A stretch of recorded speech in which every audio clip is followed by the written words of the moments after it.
gentlemen, welcome to Graded Point 5. Why is everybody talking about Sky Pirates in my chat? Yeah. Look, we got more important things to do right now than to talk about a project that hasn't gone off the ground yet. We need to talk about good stuff that's out right now or getting ready to come out. You said Sky Pirates is bad. You better just give it now. I didn't say it was bad. I'm just saying that we need to focus. We got to focus on this right now. Right now. Untitled Sky Pirate. Untitled, a Sky Pirate Book 1. Skies of the Pirates. And yes. That son of a bitch. That hairy motherfucker. Harry. I mean, did he not get it? I swear he didn't get a haircut lately. He hasn't had a haircut lately. So he's a hairy motherfucker. I mean, he's got about as much hair as you do. So he's a hairy motherfucker.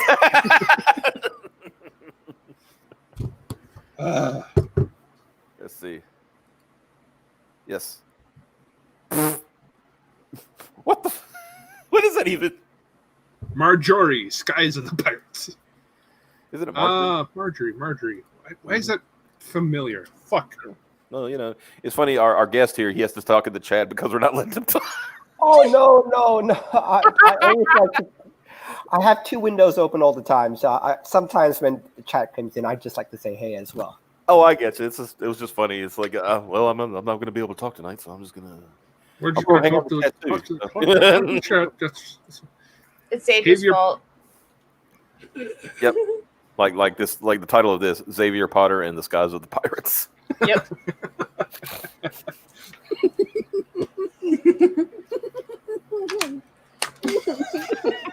And here you go. I'll be interviewing Sigmate in chat. Sigmate. Yeah, I don't know how Sigmate. Sigmate. That sounds like a yoga. Yeah. Or it sounds like a Krav Maga, like right. You're like, you're going to all right, I'm gonna go bust some heads and split some wigs. All right, I'm gonna go learn it at the Sigmate JoJo. JoJo? Yeah, the JoJo. Woo! I'm gonna learn at the Sigma J JoJo. Now we're just fucking the words up as we go. Holy shit! Oh man, I'm gonna play this early tonight because apparently we've just I think we've been on the drugs, boys. Here we go.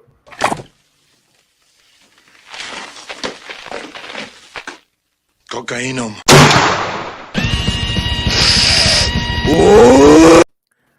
All right. Can I be honest with you guys? No. When that music comes up, do y'all do a little mini headbang? Just tell me the truth. Is it true? I actually start snorting, honestly. Like, it's never not funny, is it? It's never not funny. Should I play Piper? You want me to play one of the new ones? Yeah, do it. Like this one?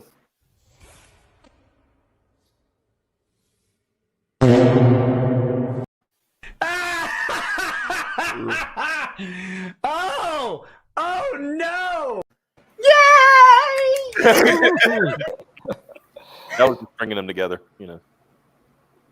Gotta string that shit That's up. my favorite. Steven's over here like, what the hell did I What did I sign up for? What is this? Like, why did Who are these people? Why did I bother Piper? Fuck. I don't know what your version of, like the song is, but you're just sitting there, how could this happen to me? I made my mistake. What the right age for that? Good. It's all good, guys. It's like, how could this happen to me? I made my mistake. Oh, please, just do it better than me. That's fine. Okay. Yep. It's okay. I can't remember the lyrics, so. Yeah, well, All right, here we go. I guess we have our first question. So, TransHuman. What is the word?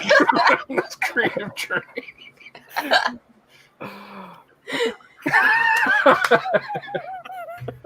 So wait, Come on, wait. Nets, we're gonna keep fucking around. Hold if on, they hold on. get Let me to get- Thank Does that goodness mean- for our chat. Does that mean like Ace is now the he's the whole of the show?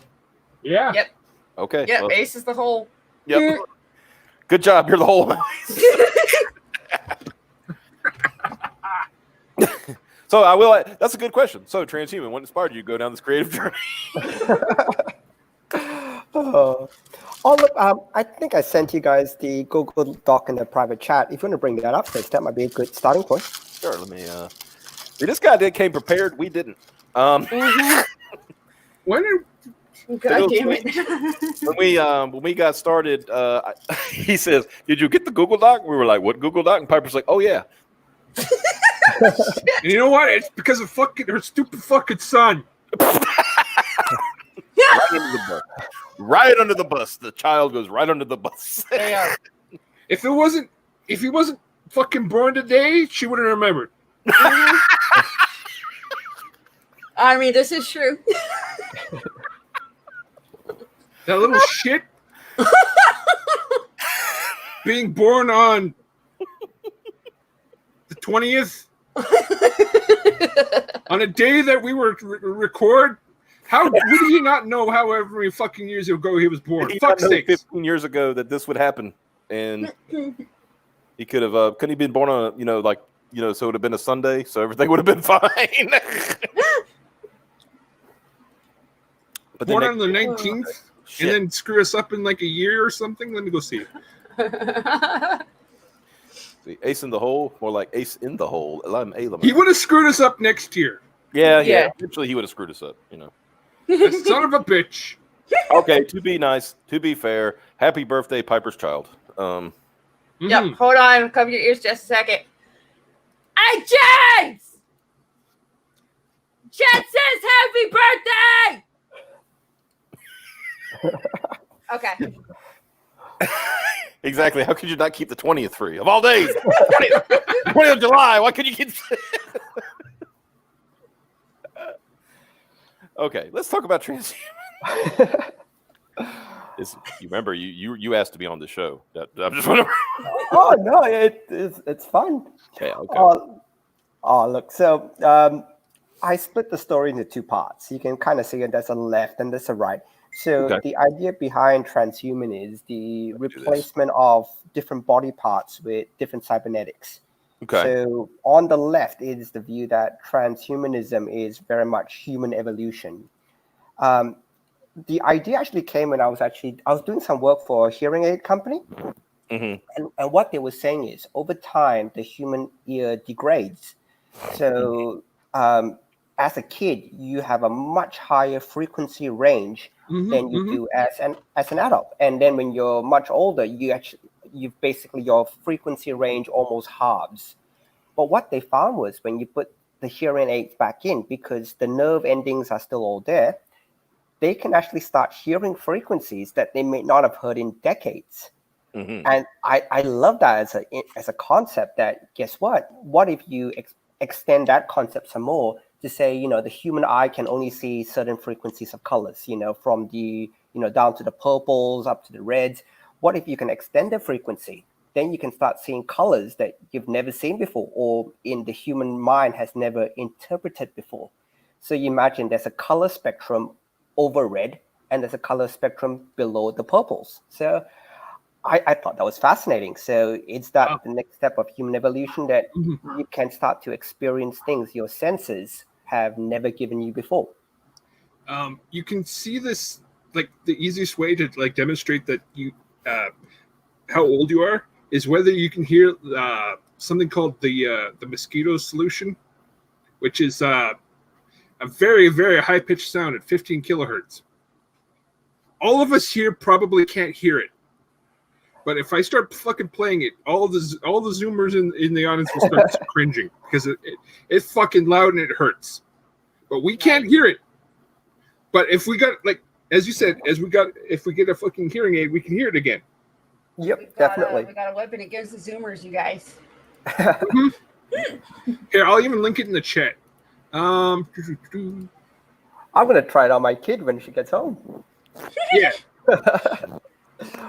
Oh, and then you've got the other flip side of the coin, which because every good story needs a conflict. So you got the other side of it, which is, are you now messing around with the grand design of humanity? You know, this gets into a bit more into genetic engineering and gets more into, you know, selection process and stuff like that. You know, should we be changing stuff that shouldn't be changed? And so you got the two different perspectives, and they play off each other a lot. The reason why I call it Rivka's story is the lead character's name is Rivka. She's transhuman. She got into an accident, and some parts have been replaced. But when you look at both sides are, in terms of the argument, they're really cynical. They are very much ideologues. You know, they follow their point of view so surely that someone like Rivka, who's transhuman, is actually a little bit more human than the perspective. So she actually provides that, though everyday, you know, every man's approach to it, or that perspective from an exterior point in. Mm-hmm. So, you know, it's all good fun, really. So that's the basis of the conflict of the story. And it's currently going through coloring right now. So if you scroll down just a little bit more, and you can see the difference in coloring. And this is the thing that the last project I did, Terra Olympus, was black and white. It was grayscale. So I didn't have any chance to play around with colors and the impact of colors. But you can see in the top panel, you have a scientist. And you can see that that's that blues, that, you know, a bit more scientific, more cynical type approach. That Cherenkov blue. I love that color. Yep. And then you've got, say, the preacher who's saying, you know, transhumans, the abomination, and all the rest of it. And you see his color is actually a bit more emotive, you know, that golden color, that browns, you know, that more earthly color, so that you can connect a little bit more with him, because you feel, oh, he's more normal as opposed to more cynical. And it's actually really fun to play with all these color theories as well. Where I got a lot of this inspiration from is, I don't know if you guys will definitely have seen this, The Matrix. Inside The Matrix, while you know, Neo's in The Matrix, everything is green. Everything is that sickly green, pasty color. Every time he's out of it, you get that more dark color as well, which is basically that. But the time where the color is actually normal is where Neo is in simulations that are not in the Matrix. For example, when Neo fights Morpheus for the first time in the dojo, the color scheme for that is actually the normal color scheme. Mm-hmm. So if you watch it all through, I love the idea of color theory. And this is where I was chatting with Piper on somebody else's stream, that for Peregrine, I love the colors for the cover. I thought it was absolutely fantastic, because you had that whole golden hue to it. It harkens back to, say, the 1950s, 60s, that you know, a throwback age. It's warm, it's inviting, and you don't even need to know the story. If you look at how the cover was colored, you kind of tell what the story is about already. And I think that's really fascinating, using colors in that respect. Mm-hmm. Yeah. So, like I was saying to Piper, I don't know if your colorist knocked it out of the park. And I don't know what advice you gave him, but man, that was a fantastic colored cover. For the cover, Piper, correct me if I'm wrong, but Doug did the colors on that, right? Yeah, on the cover, Doug did them. Yeah, the artist did the colors on the cover, on that cover, the main cover. So yeah, that was, and like I said, he did nail it. You know, it was a few revisions. I think at one point, we all thought we're going to give Doug a stroke. I think he was coming close, because he was about to invoke the "fuck you, pay me" part of it.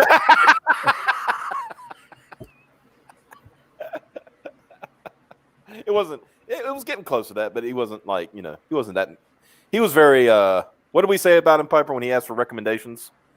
Like, he said, you know, is anything I could put on my website as far as recommendations? And he said, yeah.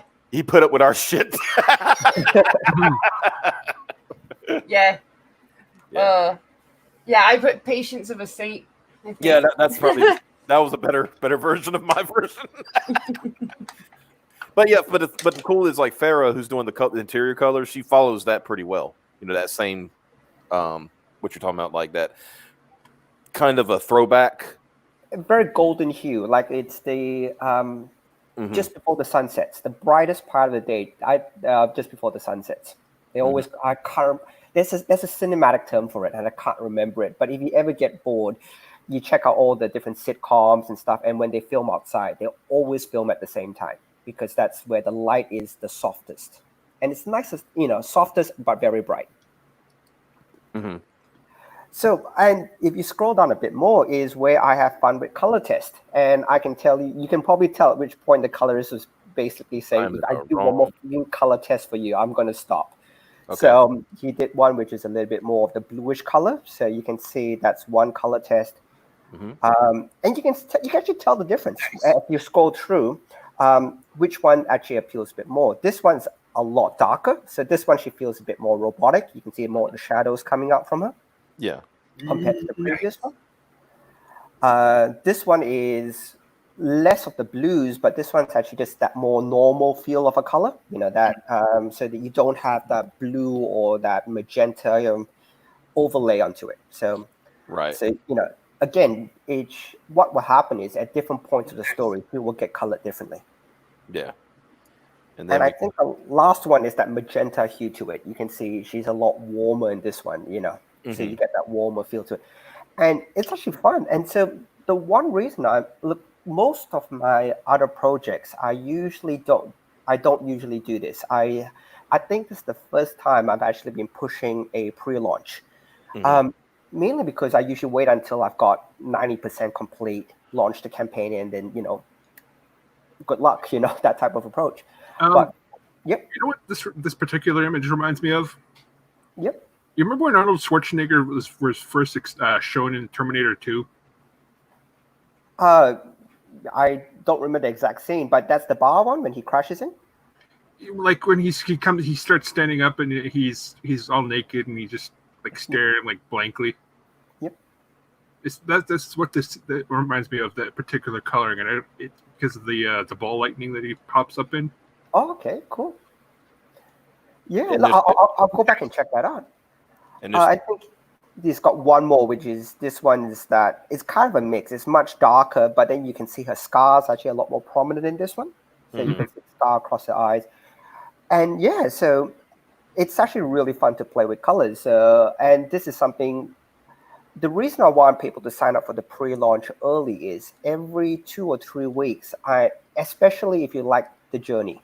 I know some people do, some people don't, but if you like the journey of seeing how things get created, a lot of thought processes that go into, making a comic, thought processes into color, thought processes into artwork and things like that, please do sign up, because I'll be sending out like a newsletter every 2 weeks, showing you different frames, different explanations, and running through why I decided what I decided. And you can disagree with me. And the great thing about disagreeing with me is when you reply back to my email and say, I disagree with you, I can reply back and say, hey, look, happy to take your opinion and what you think about this.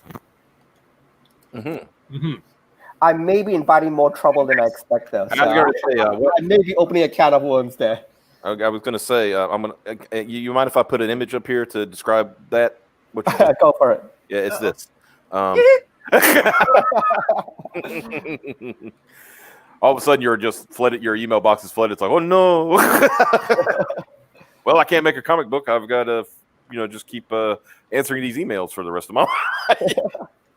Well, it's kind of a good problem to have. But now we scroll down a bit more, and so that's the color test. So that's where I have a lot of fun in the production of TransHuman, in the color test of it.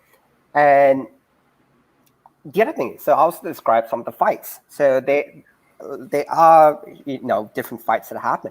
Yeah. Again, I think Piper's heard this one already, but I hope you guys don't judge me too much. But I'm a huge Ronda Rousey fan. She's my absolute favorite. Don't judge me too much. I even followed her when she went to the WWE. Boo! No. Boo! Get out! No, I'm kidding. She basically brought MMA to the UFC. She was the first woman headliner for the event. Look, she brought excitement in. She won the first 7 by armbar, and then when I think her 8th opponent just said, "Oh, look, that's all you can do. I'm going to strike you out." she practiced punching and basically knocked her out in round 1. So and then she ran into Holly Holm, who was an action striker, and got destroyed. Yeah. Oh yeah. Look, she didn't end the way I think would be fair. But look, she's the one who brought the excitement in. She definitely did, and she was in movies. She was in she was Expendables 3. Yeah, she was an Entourage as well. Yeah. I will say this. I respect Rhonda. I'm not gonna say I don't. I will say this for that, especially the Holly Holm fight. Her corner gave her bad advice. Holly Holm was like, a few inches taller than her, had a stronger stand-up game. You don't stand up. And she had much longer kick reach. Much longer kick reach. Rhonda should have never tried to stand up and fight her. She should have been trying to take her to the ground as quick as she could. Definitely. And I don't know if you know, but Ronda Rousey, and man, I'm geeking out here. She's a bronze medalist in judo as well. Oh yeah, I'm aware. Mm-hmm. I know everything about Ronda. So, so the other thing would be is she should have gone for the takedown. She should have gone for a hard takedown, a straight takedown, and so a lot of the fight scenes I have, and you can probably see it, is I base it off MMA fights. So this is actually where I have fun with the artist, because we basically, between me and him, we share YouTube clips. Oh, look at this fight. Oh, look at this takedown. So you can see they're going for a single leg takedown, and the next panel she's trying to lock in the armbar. So that's the one thing I really enjoy with the fight scenes. I don't like the fight scenes where, like the Arnie type fight scenes in these old 80s movies, when they're just punching the crap out of each other. That's not too realistic. Yeah, I prefer the ones. Yeah, I'm assuming, because I'm seeing the other leg over here. Is this a double leg takedown? Yep. So if you then scroll down, he then gets it down and just slides it across basically and tries to go straight into the armbar. So a lot of it is, if you're an MMA fan, you probably can pick out a lot of these moves, as well as I find it the most realistic, because if you were a trained fighter, that's kind of your default, because you just want to incapacitate your opponent as quickly as possible. So you break their arm and then they're useless, because there'll be too much pain to fight anymore. Mm-hmm. So you can see, poor Rivka, she's in a world of pain here. Yeah, she's that's a good emotion too. Like she's hurting right now. Yeah, she gets out of it. And you know how you were talking about your artist and your colorist, and you're talking about how he almost had the "screw it, guys, I'm going home" moment. Yeah. I'll show you the moment where my artist almost had that with me. Okay, so we're scrolling down. Scrolling down. Okay. There it is. So. Oh no! Oh my God, you dick! Holy shit! Oh! You motherfucker! Holy fuck! Don't mind him. He's just playing. But yeah, that was the screw you, I'm off the project. Almost that was approaching that screw you, I'm off the project moment. That was really close, right? Like, yeah. Yeah. So what I said was, I like, if you scroll down a bit more, you can see where he really gets pissed at me. Oh. I want you to fill all the seats with people. I want all the lights up there. And I cropped it so you couldn't see all the lights, unfortunately, because there's a small spoiler above that. So I couldn't show you everything. But I said, I want to see all the lights. I want you to fill all the seats. I want it to be, that awesome establishing shot. And he just went, "Are you joking? I'm out." Oh no. So, oof, yeah. So I don't know if you guys ever been to a TV studio before. Oh yeah, I haven't been to one, but I've seen enough behind the scenes stuff to know what's like. Yeah, but go ahead. Yeah. So there are shots in, and that's the thing I like to share as part of how the story progresses. You can see the two viewpoints. You've got the scientist and you've got the preacher as well. So they argue, they go on the televised debates and all the rest of it. So the story does follow along that path line as well, so that both sides of the views get expressed, really. Mm-hmm. But the good thing about a lot of this is, and when you do get to read it, I make it a point not to agree or disagree with one viewpoint too much. I kind of just present both viewpoints, and hopefully as the reader you get to I think that's a lot of the problems with a lot of the issues nowadays is a lot of issues have nuances. There is no straight down the middle type approach. There is nuances on either side, and I think that's where a lot of arguments get lost, that people forget the nuances and forget that in-between road. And that's where I think in terms of Rivka, who's the transhuman person in the story, she provides that nuance. She provides that middle of the road. Hey guys, I think you guys are too scientific or too emotive. You guys have to meet somewhere in the middle and understand how things really work. Mm-hmm. Very cool. Yep. And so the last page I'm then going to show is there are some really cool dynamic fight scenes, because that's the one thing about, sometimes if you copy too much of, say, the MMA, things get, most of those fights are really, really tight. Like, what I mean is people don't hyperextend. You're always that in control and whatever.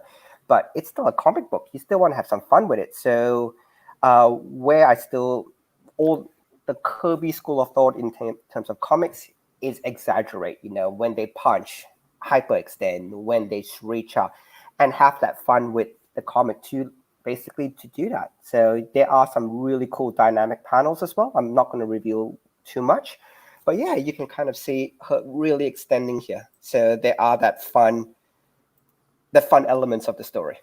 Yeah. Very cool. I mean, sounds like you definitely got your idea of what you want to do with this book, Yeah. And like I said, thank you for providing some stuff so we could actually show. No, that's good. So yeah, in terms of, say, movie influences, like I'm a big sci-fi fan as well. So a lot of this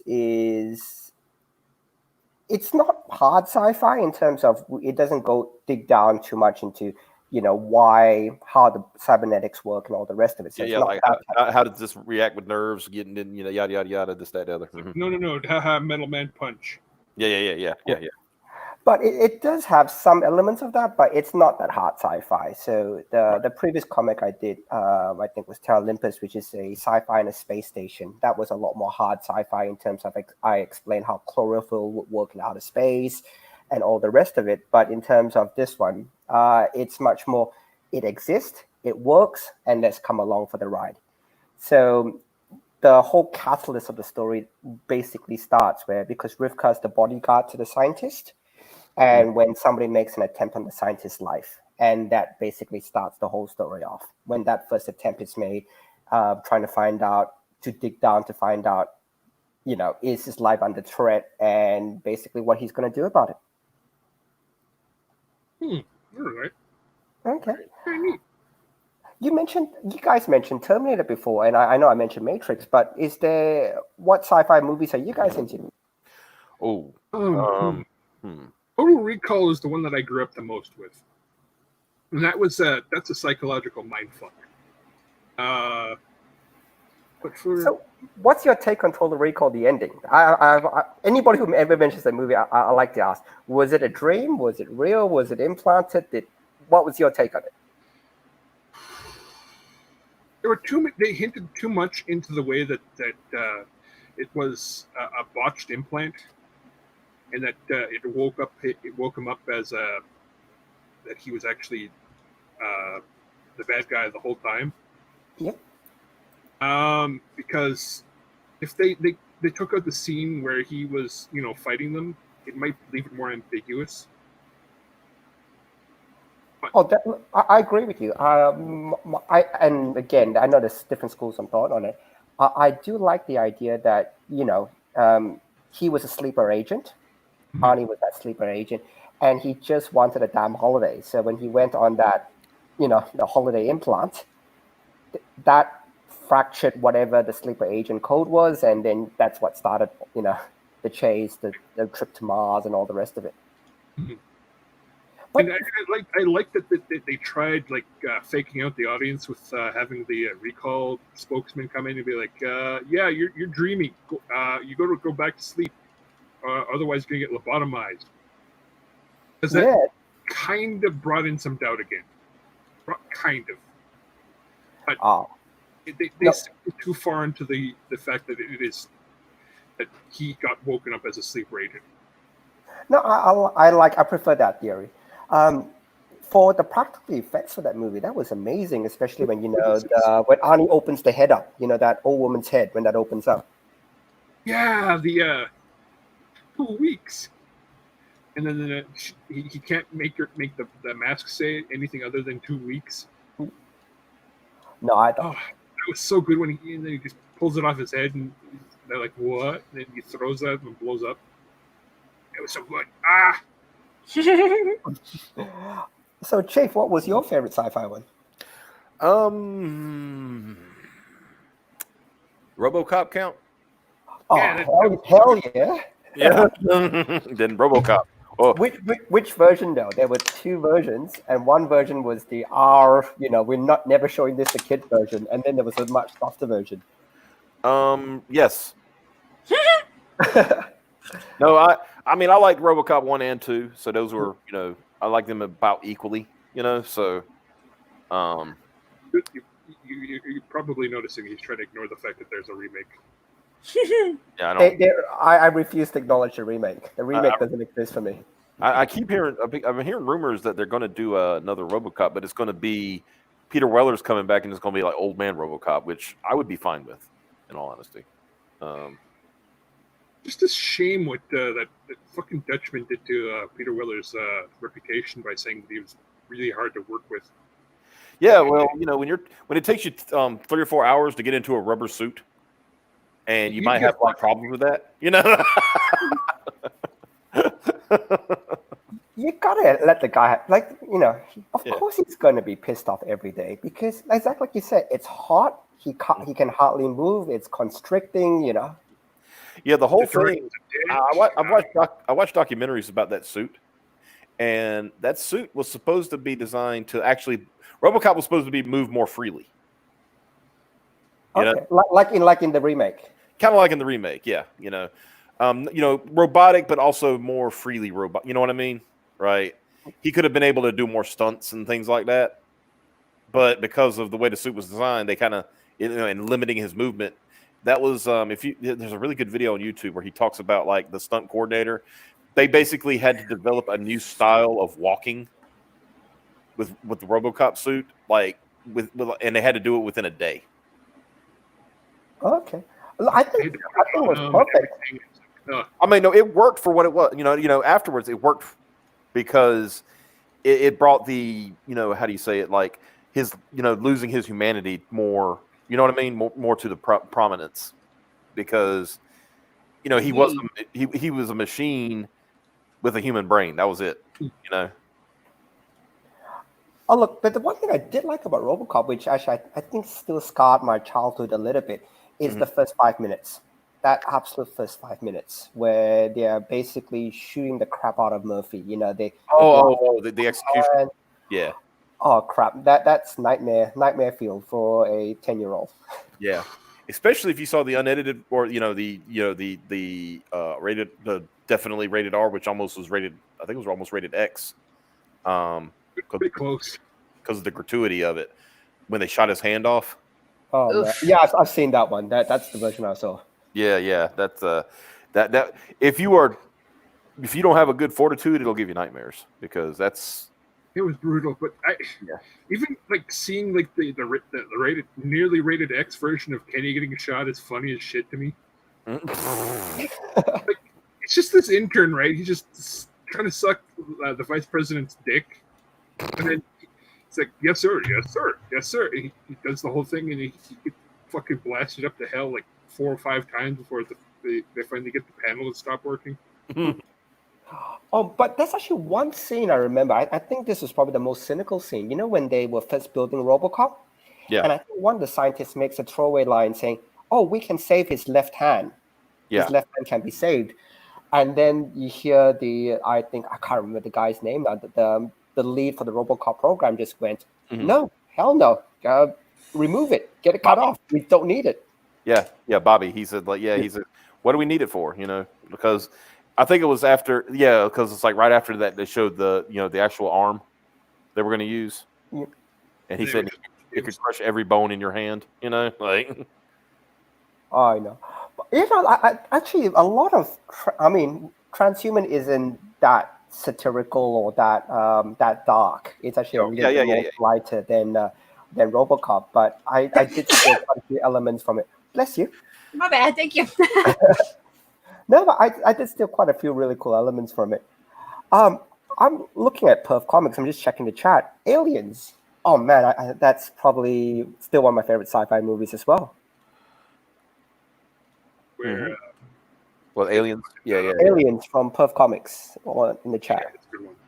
I don't remember it too well, but So, okay. I guess it's Pipe's turn to answer the question. Favorite sci-fi movie. I like the space shit, like Star Wars and Star Trek and shit like that. I also like old shit like Logan's Run. She ain't gonna like shit with robots in it, I can tell you that. Yeah, I don't like shit with robots. Apparently, she was freaked out by fucking Short Circuit. Yeah, it's cute though. I like it, but you mean the Johnny Five robot? She said, if robots can become self-aware that easy, that's some shit. Yep. It's weird because when I was a kid, it was like I liked the movie, but the robots would also creep me out so much I would cry during most of the movie. Well, that's the whole joke that robots are already self-aware. I think Skynet is meant to launch its attack August 20th or something, if I remember right. Let me Google that. Skynet, August 2020. My one friend has a theory that August the 4th, not too far away.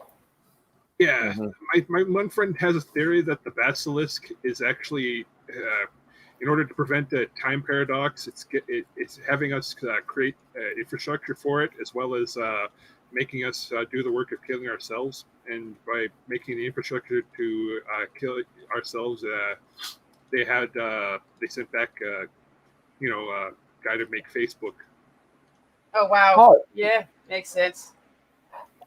All makes sense now. You're talking about the Zuckerberg shots where he looks like an android. Yes, because he's so creepy and waxy looking. Did you see his wax figure? The wax museum looks more like a real person than he does. Mm-hmm. Madame Tussaud's wax figure looks more realistic and human than he does. And I think it's just because of the fact that he's inside all day and he just doesn't do people things that well. And he's probably has way too much money and he knows what all these people get up to with that much money. Let's just get into him and eating him and alive, and he's making this fucking basilisk to destroy humanity. And fuck! I'm foaming at the mouth. Holy shit! If you want to go conspiracy theory, that's actually a really interesting experiment you guys can test. So, do you guys have dogs or cats? Yes. Okay. So if you have a dog, basically, whenever you talk every once in a while, say cat food. Just casually mention cat food brands or whatever, something you normally won't mention. And what you will find is, even if you turn off for iOS or Android your phone microphone, eventually you start seeing cat food ads or whatever, things you don't usually talk about. They'll start appearing in your sponsored ads. And it's real. It's you can experiment. Try something you don't usually talk about, like start talking about holidays in Jamaica or something that it's just normally out of your conversation. And even if you turn the function off, what it still does, it still collects all the data. And eventually, sponsors ad will come up for holidays in Jamaica. Yeah, that shit's no bueno. That's why I make sure to swear at my phone whenever an ad comes up. All the time. Don't forget to cuss at your phone so it knows who's boss. Which is interesting, though. I do like that. I think what they were saying is you've seen those when all the big data stuff, where if you get enough data that you collect, you can start predicting everything. Like what they were saying is that they can get computers to write screenplays now, and those are hilarious if you ever read them. Oh yes. You give like Chief and Mike. What they do is they feed like they'll give the computer like keywords, Batman, drunk or whatever. Mhm. What it will do is it will scroll for all the keywords and it'll write you a screenplay. Of course, it won't make any sense because the word parser only it has problem with contexts. Oh, it doesn't make sense, but it's hilarious to read. Batman drunk, Batman need, stuff like that. It's hilarious. It's no, but it's that's why I always. Oh, Scott. Well, I like it when they make up infomercials. Those are weird. There's a weird game you can also play that deals with those sorts of content generators, and it's called AI Dungeon. And you just type into it, and you just freeform role play with a robot, and it'll like make an adventure for you based on what keywords you put in it. It'll like say, I am the Lord of Molvania, and I have my assault rifle, and I'm about to go fight these demons. And it'll start sending you around on adventures to fight demons. So it's like a build your own dungeon master. Yeah. That's pretty cool. I haven't heard of that before. Yeah, I'll probably go link it in the chat if you want to see it. Oh, later. cool. Definitely. Oh, look. Thanks for bringing up the pre-launch page. So you can kind of say Rivka has a cybernetic eye, she has a cybernetic ear, and a cybernetic hand. Please do sign up. I try to make my updates as fun as possible. I do try to explain the process. If you guys do enjoy talking about colors and stuff like that, and that's something that does interest you in the creation process, I'm more than happy to expand that in the emails I send out. More importantly, if you do sign up and we do launch, if you back any physical rewards, I will throw in something special. I'm thinking a trading card at this stage, but I'll work out the details when I get a bit closer. Nice. Very cool. Yeah, I went ahead and put that up there so people could see it. The link is in the description below, so people can always check that out and get signed up. How many emails you got signed up so far? I think just over 70. I got this has been up for about 8-9 days now, just over about a week and a half. Mm-hmm. So it's bubbling nicely. I don't know when I'm going to stop. Really, I'll probably launch when I get most of the colors done. I think I've done about 6 or 7 pages. I've got about 40 pages to do all up. Mm. So, like I said, if you guys enjoy, it's a softer sci-fi, but it more shows things working than really explains it. So, if you guys like that type of story where you basically go to ideologies and things like that, I think you guys will really enjoy TransHuman. Nice. Yeah. When about you have an idea when you're going to launch, or you're waiting to get some more signups first before you? I'm hoping in about 2 months. That's my target. So you're looking around September. Yep. If I can get say about 4 to 5 pages done, colored every week. Yeah. In about 2 weeks, I would get about 80% done already, which means then if I do a 30-day campaign, still coloring and all that in the background, then by the time it finishes up, all the colors should be done and we can go straight to lettering. Nice. Yeah, because dialogue's a pain. I keep changing dialogue. That's probably the one thing I hate doing because I keep messing it up. Because I always think, oh man, she wouldn't have said this, or that's not how she would sound. And I go through probably about 2-3, and so you got the point where, if you remember, where the artist almost walked out on me. I have points where the editor has almost walked out of me a few times. I think we've had a couple of those too. Piper's the editor, so that's. Yeah. Well, I'll be honest with you. Just a couple times I thought I was going to walk away. Like, I am done with this. I'll see you on the next stream, though, guys. I heard a theory somewhere saying that groups that don't like each other usually make the best content. If they're having a lot of conflict, they're having a lot of compromises. And when you compromise a lot with your creation, what usually comes out is what the best of what could possibly occur. Is definitely better than being surrounded by yes men, because that is going to ruin whatever you're doing. Yes. How did you find the editing process? I always love, because I like to hear from an editor's point of view when you're going through, say, your story. You're going, no, I don't like what the character does here. How's that been? When, by the way, Chief, I'm assuming you wrote Peregrine, or? Oh no. That was it was written by Scott McCullough, who does Door Kickers. Okay. Yeah. We Setting created by Javier, our opinion. and yeah, I was here. Yeah, it was like plot out. We kind of helped plot out the story, and then he wrote it, and then Piper came in and made sure we weren't a bunch of idiots. So that's the question then to Piper. How did you find that? Because, like, in sense, say when you get the outline, and it's a rigged question, by the way, but say I gave the outline to, say, an editor, and then I get certain things back. How did that work out for you? Because sometimes you just go, that's stupid. He wouldn't do that, or she wouldn't do that. Or what are you guys on, for God's sake? Do you get those moments when you were editing? Not too terribly bad, luckily enough. But there's plenty of having to make sure that I know. Basically, I have to definitely know everything there is to know about everything, so that I can make sure that everything sticks to everything. So there's tons and tons of reading and checking and rechecking. But the cool thing about editing a comic book is you almost feel like a director of like a movie. Okay. Because you're kind of going, wait, cut.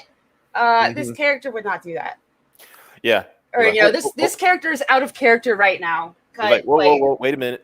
Yep. Yeah. Mm-hmm. So it's kind of cool because it does kind of feel like directing a movie in a way. I remember Piper was going, and to Scott's credit, he's a soldier and he thinks like, and that's not not a knock on him in any way, shape, or form. But I remember Piper going through the script and he says, "Why is Peregrine cussing like a sailor?" Yeah. He didn't do nothing wrong. It won't that extreme, but it was more like, this is a comic book for, this is a superhero comic book, and superheroes kind of, unless it's like the Authority or, Stormwatch or something like that, traditional superheroes carry themselves differently. Yeah. Even if what I had asked was I went, hold on now. According to what I read, her parents were like raised very Christian, and she was raised, kind of pretty Christian. Yeah. And I was like, so why does she talk like this? Yeah. But it was fixed, and I think it was and with input, we all put our input in, and it was better for it. I think the biggest change, we changed one, I ain't gonna say where, but it was one very important panel got changed. Because it just worked better. And that was once again, Piper was like, because the dialogue that was in there and the scene didn't match. Yeah. And yeah. And sometimes you have to change the dialogue after the fact as well, because sometimes the artist will put a panel forward and that bit of dialogue just doesn't work for that panel. In your head, it might work, and you've got to adjust it as well. So and there were sometimes, I guess, I don't know, Pipes, would you say I guess the best word would be project lead, and I'm using that in quotations. Just because I try to keep everybody's like, okay, what's the conflict? How can we get through this kind of thing, You kind of do some of the hard grunt work too, kind of like stuff nobody else feels like doing. But which is good. There was this one, because we had drawing tiers on our project, right? And those people, to their credit, because this is very rare, those people turn in their likenesses very quickly. Yep. I've known a lot of people who do drawing tiers, and they're struggling to find the people after they've purchased them, right? It was kind of lucky that we kind of already knew them, Yeah. And we got them, and I was trying to, but I think we got two. I was waiting on the third one, and I was putting together, and I said, I was just getting it together for our artist, and then And next thing you know, he turns in a panel and he's already like done those characters, but they weren't the drawings. They were just they were just stuff that he had put in. And I'm like, no, wait, stop. Yeah, stop. Yeah, I remember that. Piper didn't even get a chance to see those. I was like, wait, no. No, see, I did though. Oh yeah, you did. Yeah. But yeah, it was like, but I was the one who was like, whoa. Whoa. I had one. I do drawings as well, so I had one for my previous campaign, and it got drawn in really nicely, but the person's face was near the bleed line, and so I gave it to the graphics person, and you know what happened? He adjusted it through the bleed, and the poor guy's head got removed, and it was like, the guy paid hundreds for this. You've got to adjust it, and then the graphics guy was going, no, by the way, it was towards the end of it already. He's going, oh gosh, again. I'm going, come on, you can't cut the guy's head off. He actually paid to be in the book. Come on. Yeah. It's just cruel. Perhaps but I do really love Drawn in Tears. I think they're the most fun. Like a lot of my, even for background characters, even for people who don't buy Tears and all the rest of it, I tend to chuck family and friends in as well in the backgrounds. And I remember once a friend of mine, she bought one of my books, and she was basically flicking through it, and she actually went, "Oh, that guy's pretty cute." And I said, "Oh, would you like to meet him?" And no, it didn't work out, but I would have loved it to be the happy ending story out of that. But yeah, that was it's a good thing you caught that too, right? Like might have been a bad day. It would have been. Look, do you guys have any more questions about TransHuman? I think I've hopefully covered enough. Or is there any more story, the character you guys want to know about? Or anything in the chat, like people in the chat, if you want to ask questions. If you've got any questions, go ahead and hit us up real quick. I was trying to. What's your thoughts on David Cage? I'm not sure who that is actually. Okay, video games. He does. Was it Deadly Premonition? No, French video game designer. Indigo Prophecy. Indigo Prophecy. Why did I say Deadly Premonition? Okay. No, Indigo Prophecy. Was it TransHuman? What was the other one? Heavy Rain. Yeah. I'm looking through his Wikipedia. No, I'm not really that aware of him. Yeah, he got an award for being French. Not that there's anything wrong with being French, of course. That we can say on camera. Anyway, Wow.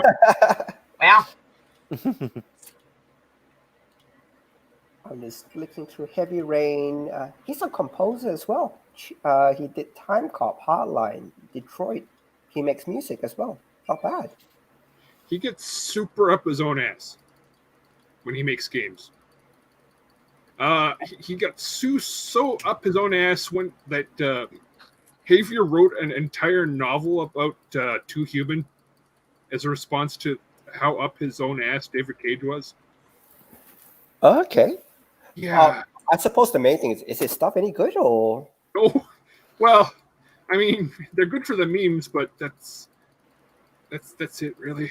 Okay, so it's nice to make fun of, but not the work isn't there. But he's won quite a few awards, by the way. It looks like it. So somebody must like his stuff. Yeah. No, I'm not. I don't think we're denying that he, makes I will say this: he makes great stories. I think they're good stories. Wouldn't you say, Mike? But when you try and analyze them on each element on their own, it's just like, why would anybody do that? Why would anybody do this?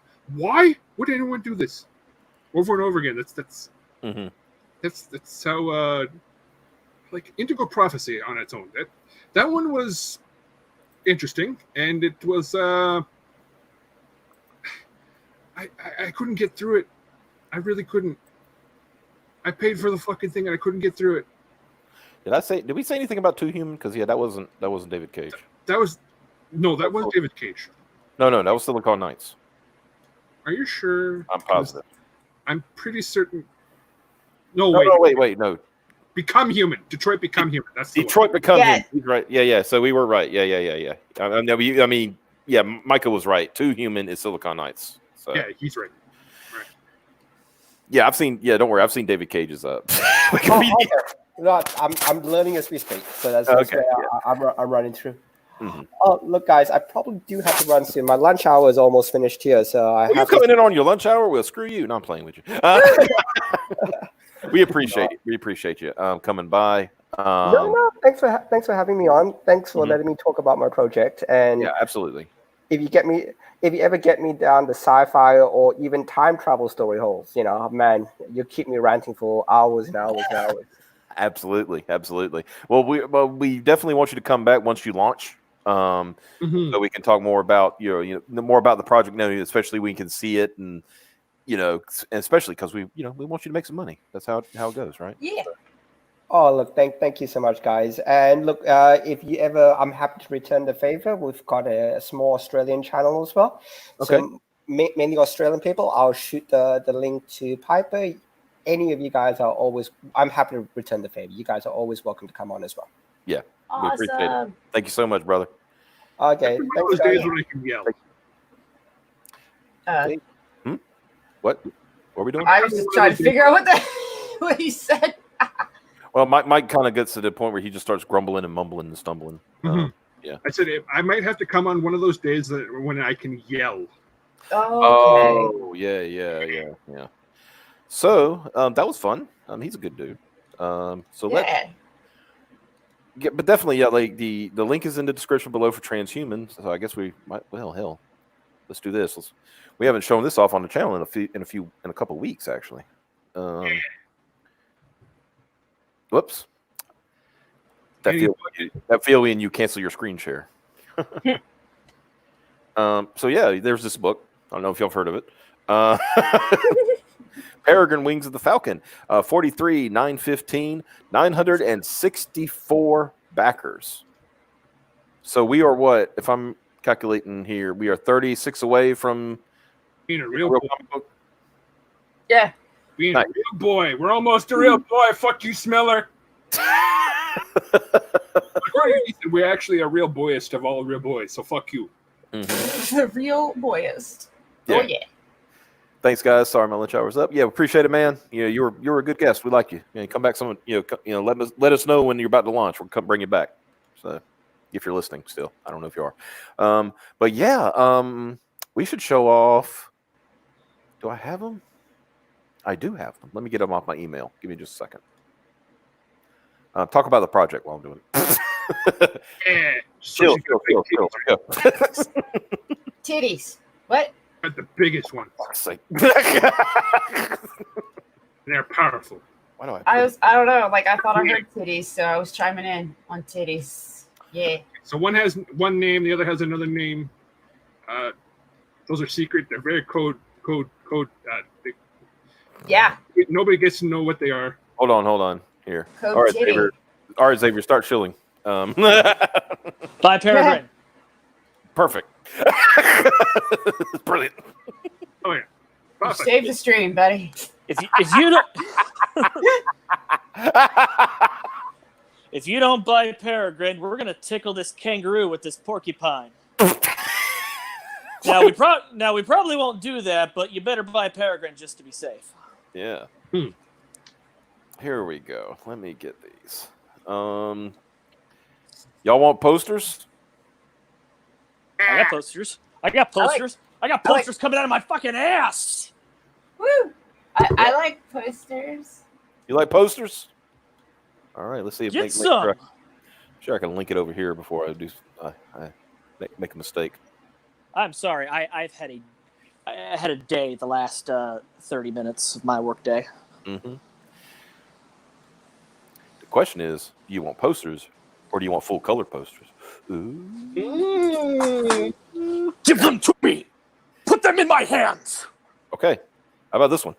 And pictures of Spider-Man. Yes. There's our first poster, the crossover Peregrine Star Supreme that that's been on the campaign forever, but now. Look, they can almost dock. God damn it. Whoa! I mean, there's like a mile between them. Mhm. Wow! Why do we have you on the show anymore? I I'm still. What do you think, Pipes? Should we cut Mike loose? What we need to do? No, Okay. he's still our information dude. If we cut him loose, one of us is gonna have to look shit up. Shit, you're right. Yeah. I like how our reasoning is like if we do that, then we'd have to work on it. Yeah, we're We'd have to do work. Yeah. right.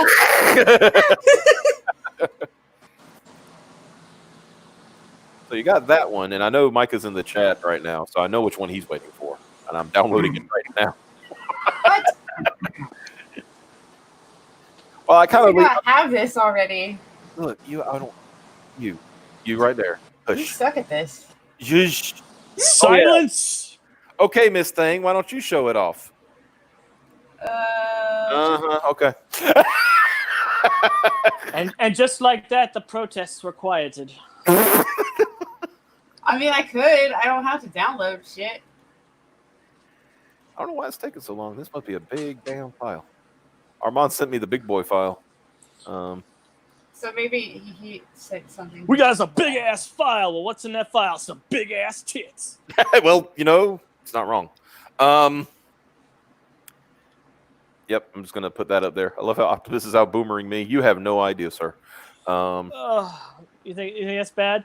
My last caller, I spent 30 minutes trying to help him, just to find out that the thing he was trying to do, he couldn't do, because he's in safe mode. Oh no! Dun, dun, dun. I'm like, yeah, call Microsoft. They'll sort you out. Bye. Now I will say this: this was a combination of while that's still finishing up, this is a combination of Micah beating Armand and Piper beating Armand. Yeah. That boy is into some things, and I can't say I condone it, but I understand. Yeah, but I think you got to say like his improvement over this has been amazing. Like Yeah, he did a good job. Yeah, the shine on the costumes and stuff now, like just so good. He's doing. I mean, his work is just. I don't even know how you describe it. It's just like from It's A to pretty? B. Yeah, it's pretty. That's yeah. Ah, here we go. Oh man, that's gonna take a minute to load. We'll let that load. While we still admire this one. Maybe we can. Okay. Woo! There it is. Okay. I'm going to do this. Make this a little easier so I don't have to switch screens. Rotating.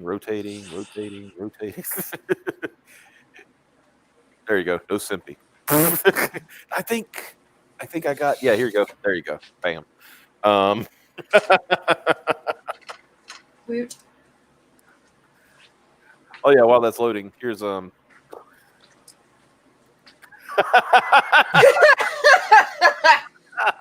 forgot about that. Oh no. So there's your poster. Yep. Woo! Is he sweating? He's like, all right. There we go. All right, make this a little easier.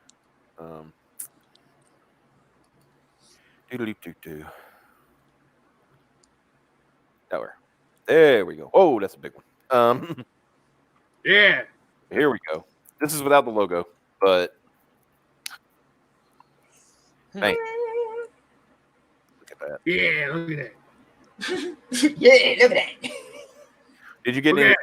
at Did you get any input on this one, Piper? Did he need any beatings on that one, or Yeah. was that mostly Micah's beatings?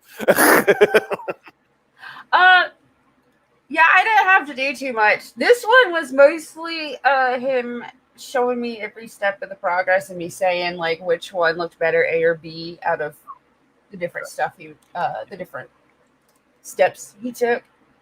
I like the because there's one thing he had changed from earlier iterations was how the night sky slowly faded to more like you're in a city. Yeah. I thought that was cool. This Is trail there- is awesome. Yeah, the orange glow in the background. Yeah, but the trail of her flying down is awesome. And as Micah pointed out, nice booty shot because Oh yeah, dude, they did that butt real good. Yeah. And of course the boobs. Yeah. But it's nice to be able to get a shot, get some of these poses where you get to see like the booty, the full booty. Yeah, because most and how the costume looks in the back. Yeah. And honestly, the logo, because I know you were color scheming on the logo on her cape. That came out. Yeah. And the biggest thing I know our big thing was like, okay, make sure you put the pattern on the cape. Yeah. And that drawing has the cape shaped right too. Yeah. Some of them squared off, and maybe one time we'll get in a situation where she flies where it opens up and actually looks like the kind wings. Yeah, that's kind of the gimmick. Yeah, her cape kind of opens up like wings when she's in float flight. Yeah, we haven't quite pulled that off in any images though. And technically the shape of it would be a little bit different than this because of the wings, but it's whatever. And there's Micah saying, this is the one I was hammering Armand on. Wanted it to look like Chicago, wanted to reflect the style of the next Inglewood book, etc. Yeah, I like. Yeah. Sort of really slick. Mm-hmm. The only thing that kills me is zoom in on her face. Oh, gosh. Whoa. I mean, you wanted to zoom. Where are we? I don't know where we are. Do I exist right now? Oh, we're moving past her cheeks. Yeah, Oh, we're on booty. you're on the cheek. There they are. Oh. Zooming in. Okay, but Actually, I mean, being this zoomed in, you get to really see like the amount of details that into this. Right. There's Yeah. there's Elijah's hand. There's Perry's hand. No, get to her face. Yeah. There. Okay, get her whole face in it. Mm-hmm. Okay. Come on. I had to. I'm in there. That's just focus and fortitude right there. Yeah, I know. The teeth always made me giggle because I'm just like, man, she's gonna have so many fucking bugs. Actually, no. Ew. No. oh yeah, that's right. Because she has like the field thing around her, right? Yeah. Yeah. She's got her her invuln field. What? You didn't know? Optimus made a joke about, how if I ever asked Xavier how to do this thing, the autism would kick in hardcore, and then he would tell me. Yes. And I'm like, actually, yeah, I've already thought about that. In fact, here's how. And there's actually a field around her, and that's also why her boobs don't create drag. And she doesn't get cold flying at high altitudes. I don't think you really have to. I don't think you really have to put that much thought into that. I've already thought about it. Point, right? I said, if I ever asked, why would this happen, and he would say, and I give him too much time to think about it, he's going to come up with an answer. That's also why she doesn't catch bugs, because.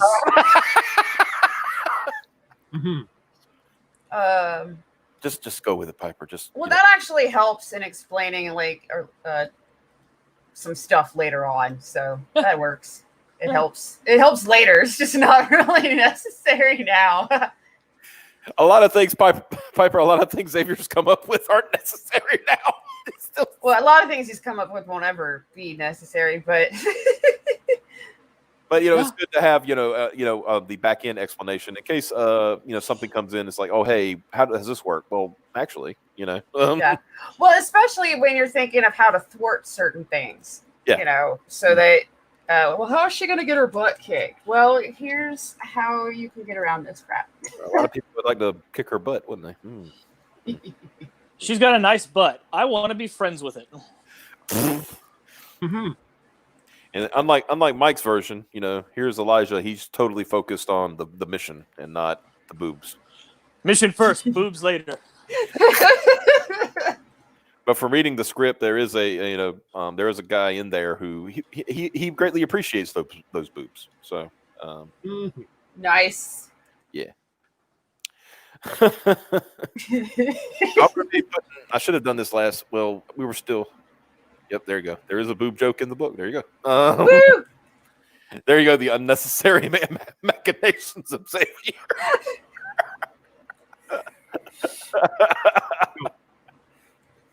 Oh, look at that. Wise Guys is in there being all Yeah. fucking like That's how you. the way the rest of us with wrenches are supposed to be. So I Yeah. should probably give him a wrench. Like, comment, subscribe, ring that bell. Please just give us content and interactions. Xavier, I have to ask: is this a statement as well? That is absolutely correct. Okay. That ass will always be firm and taut. So did y'all cover TransHuman in the first hour? Yes, we did. Yeah, he was there, but he was on his lunch hour, so he had to bounce. So I said we'll fill a little bit of time talking about our book because, I mean, look at it. I'm gonna do a little that earlier. Yeah, I'm gonna do an update. Wanted to.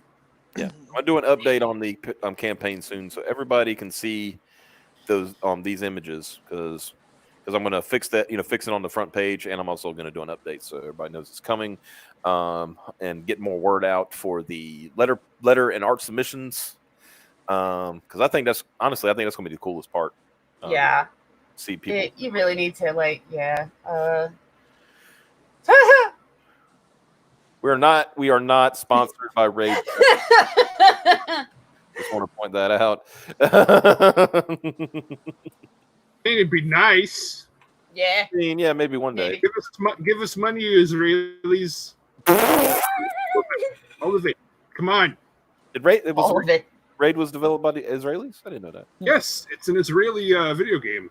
I thought it was one of those Chinese money-making games. Right? Like most of them. But it is Israeli. Okay, who made the sniper game with the booty? Russians. Oh, Russia. No. If you don't buy Peregrine, I'm gonna beat this capybara to death with this chinchilla. We are not going to beat animals to death with other animals. Now once again, that's definitely not going to happen. But can you really afford to take that chance? Now, you might want to start. You might want to help us get up to 44,000 if you can. Put the link out there and stuff like that. Because I'd hate to start a show off the next time we're here with G.I. Joe Extreme. I don't think people would appreciate that. So, yeah, that's frowned upon in some countries. I think it's frowned upon in this country. I was going somewhere with that. I think frowned upon in polite society was what I was going Technically, every time we show, we're committing war crimes. Real American heroes, my ass.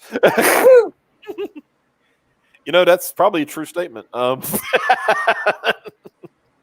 is it? I can't see it right now. It said funding Peregrine keeps us ad free. Yeah. Never. That's the whole. I'd hope us get to 1,000 backers. We almost were at 965. So we can be a real boy comic book. I want to be a real boy. Yeah. What did I miss? What's the story on G.I. Joe Extreme? G.I. Joe Extreme came out at the same time that Beast Wars came out, but G.I. Joe Extreme was still traditionally animated. Unfortunately, it was like during the 90s where G.I. somebody sat at a boardroom table and said, okay, G.I. Joe, but extreme. And what was popular, in entertainment at that time? X-Men, Life. Where did X-Men come from? Comics. What's popular in comics? Liefeld. Yep. Boom. Liefeldian G.I. Joe that Liefeld had nothing to do with. Yep. There wasn't even was it still Cobra?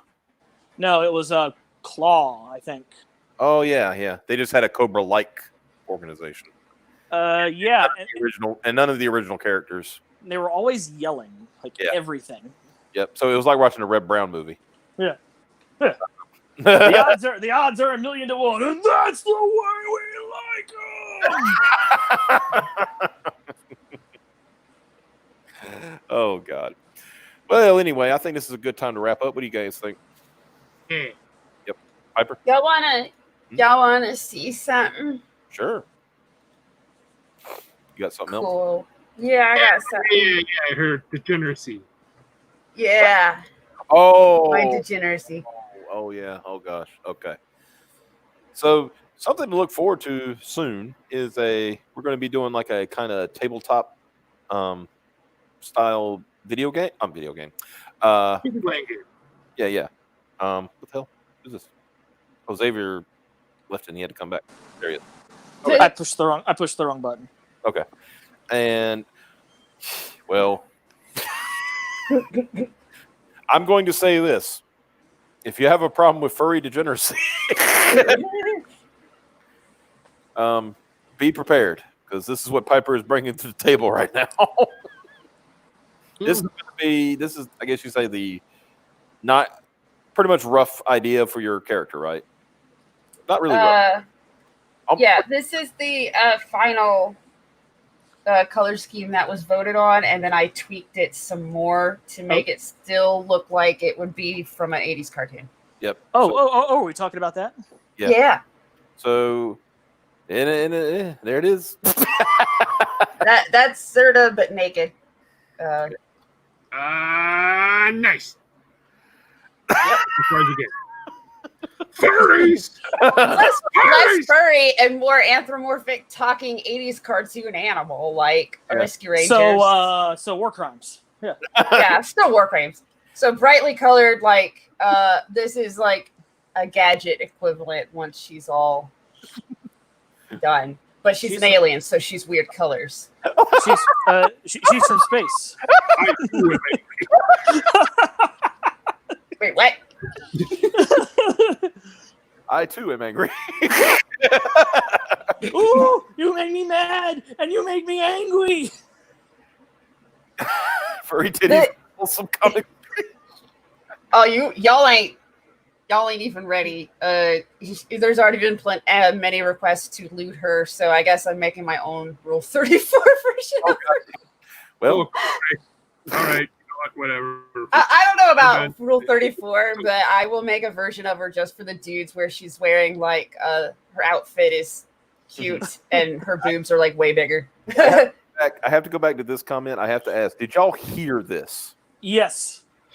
I'm not gonna Furries. lie. I legitimately felt that.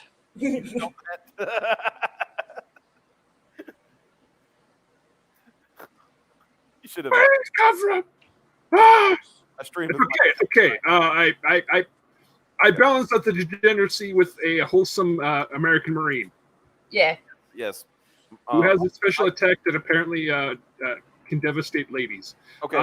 Wait, real quick. Go on. Like, Piper, what's the name of your character? Zerda. Okay, and that's what XX. XX. Yeah. All right, Mike. What's the name of your character? Flex Turbo Chad. The world makes sense again.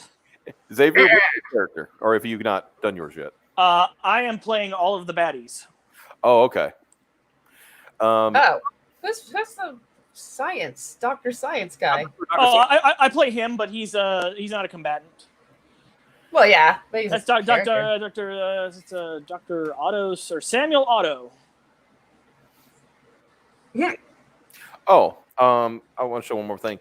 And my character is going to be what was it? Marshall Trax. Marshall Trax, and that will also at some point become my new avatar because then I can put it on T-shirts. Yeah, yeah, it's gonna be the new robot truck man. Yep. Didn't you say we were gonna call it like Chief Justice Prime? He gets a upgrade later. That's his Chief Justice mode, but for now he has Judgment mode.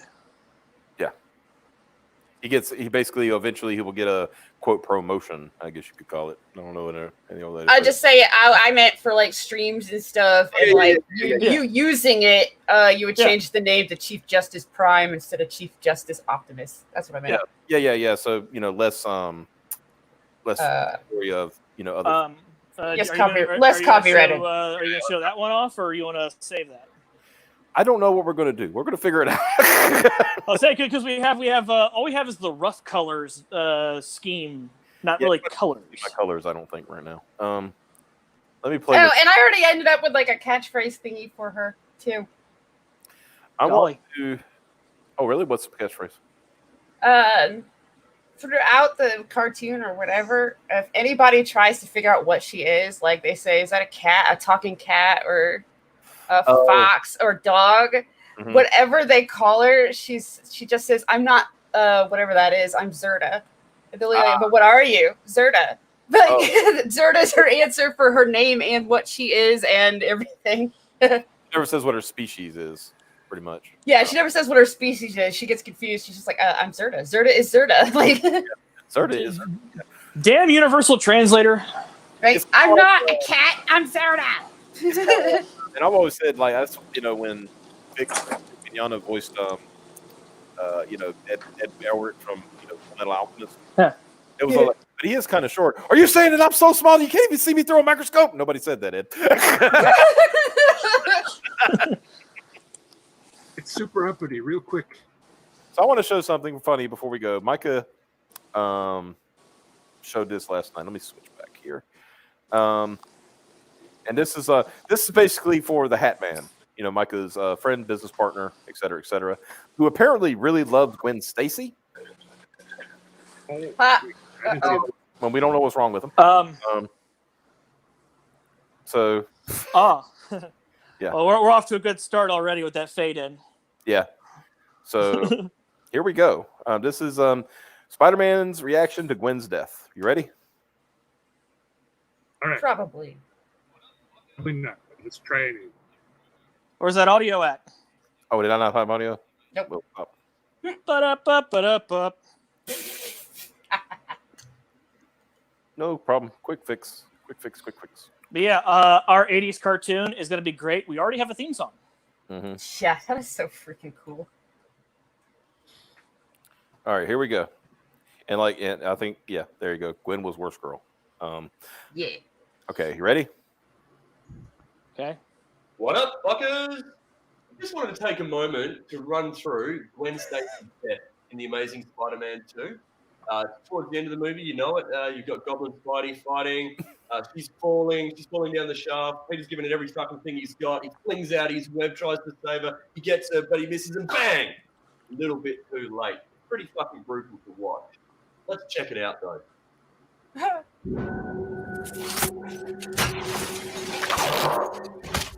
Oh, incredibly nice to watch. Let's check it out again in slow motion. Oh, damn! Got it. Let's just take one more fucking look though. Even slower. Oh! We've all got the point. Now, for those who are a little bit more twisted, like myself, let's check it out on repeat. Got enough to it.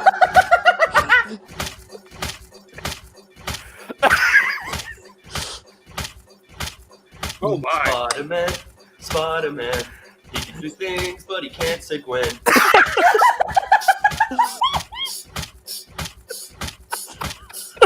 Oh my.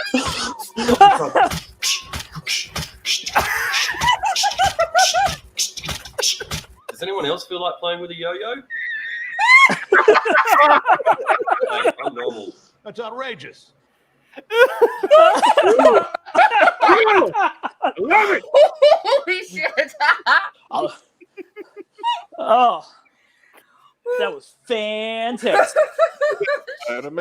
Spider-Man. He can do things, but not save Gwen. God damn. Oh, Is it bad that I want a gift of her just repeatedly? Oh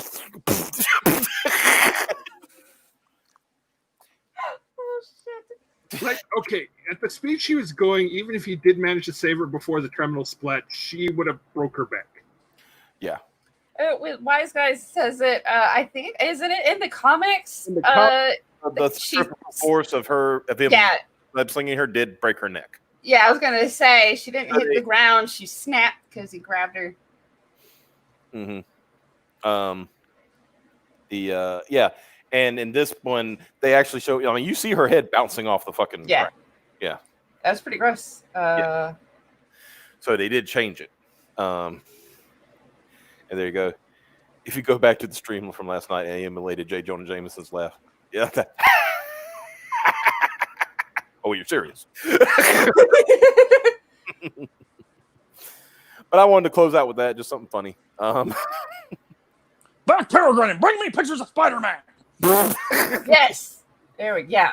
Yes, Back Peregrine. That link is also in the description below. Also, check out the merch on comicsavalon.com. We got graded merch. We got Peregrine merch. We will soon have more merch, I would assume. Maybe. And go to ogchan.com. Check out the webcomic that Mike puts together for reasons. But it's fun. It's a funny story. I think everybody would get a kick out of that. And check out Xavier's non-existent pirate book. But one day it'll exist. That's one day it'll exist. I've already got some really nice concept artwork that I'm way happier with than I should be. Mm-hmm. So, ladies and gentlemen, we thank you for joining us tonight. Y'all have a good one, and we will see y'all soon. And y'all take care of yourselves. Bye-bye. Game over, yeah!